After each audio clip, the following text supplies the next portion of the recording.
So in Central African societies, these individuals who are born different are not ostracized. They're given an esteemed position in society, but sometimes that position is a little bit feared because they do have access to that power. So it depends on the social context, it depends on the era of how they're going to be treated.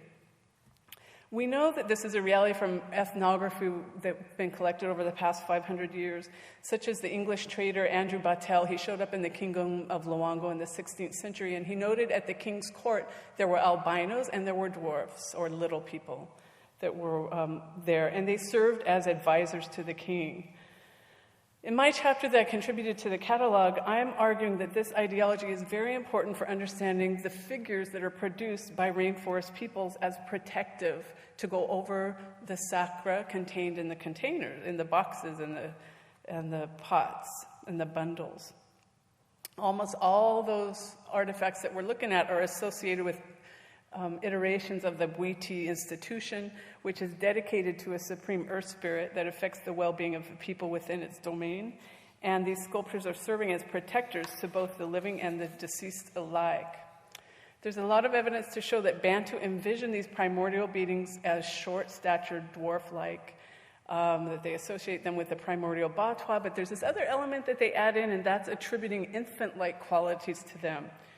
So I'm going to try to explain to you why we've got these three things kind of melded together metaphorically by Bantu-speaking peoples in the rainforest. And these would be the three elements I'm talking about are the mythical first-comers associated with the Batwa, little people or dwarves, and infants. And I'm going to read this to you because it took me 2 weeks to write it. It's very complex.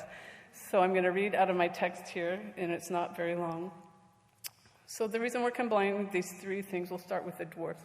Dwarfs, or little people, as they more commonly called in the U.S., are regarded as exceptionally spiritual by many Bantu-speaking peoples, perhaps because of their ambiguous appearance, which seems to embody youth and old age at the same time.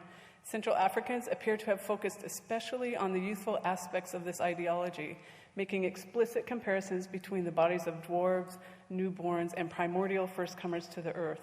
For example, the medical conditions of achondroplasia and hypochondroplasia with facial bones, which produce the body types associated with dwarfism, are associated with small facial bones, a depressed nasal bridge, shortened limbed, bowed legs, a pronounced pelvic tilt, and in the case of achondroplasia alone, a large cranium. Because individuals affected by these conditions tend to have normal-sized trunks, their backs appear exceptionally long. Several of these bodily traits correspond to those of infants found in utero and newborns. This is an important analogy to note because among many peoples of the broader Niger-Congo language family, newborns are considered to have just arrived from the land of the dead. Having recently been in contact with ancestral and territorial spirits, they are believed to retain an otherworld identity and occupy a liminal cultural space. This phenomenon has been aptly illustrated by Alma Gottlieb, who notes that among the Bang of Côte d'Ivoire, infants and toddlers are considered to lead profoundly spiritual lives. In fact, she states, the younger they are, the more thoroughly their spiritual their existence is said to be. This exceptional spirituality of infants cum dwarfs is also tied to the act of birth itself, perhaps because the process of human gestation and childbirth evoke the power of creation in one of its most sublime forms. Central Africans have used it as a metaphor to construct Genesis accounts, create migration stories, enthrone kings, and even to explain the technological processes by which iron is smelted.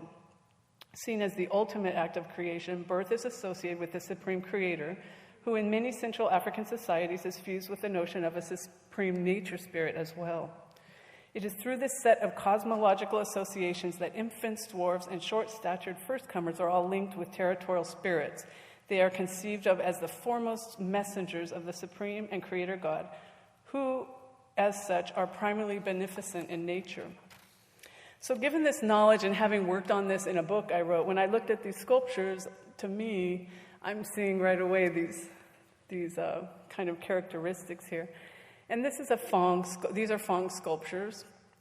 And we see the long backs with the haunch legs, the pelvic tilt, and that type of, and art historians have long said that these were stylized, but I say they may actually be a little less stylized if you think of them as people affected by achondroplasia or the other form of dwarfism. So that's the way I was interpreting these and looking at this cosmology behind it. Now, this is actually not something new. James Fernandez and what I assume was his wife, Renate Fernandez, said in 1975, the Fang ancestor figures are little people who mediate between the material and spiritual world, and little people, pygmies, dwarfs, trolls, who combine in themselves the qualities of infancy and old age, are widespread mediators between this world and the other in Africa and elsewhere. And you can even reflect on this in our own culture. We have many examples of this as well. So what I'm contributing here is by explaining the deeper cosmological foundations for this ideology and the history of the experience with first-comers and moving on and integrating them into societies that made it come about. Here are some other sculptures from the Tsogo. Well, those are actually the Fang ones sitting on, we've all had shown this picture because it's a beautiful image, I think.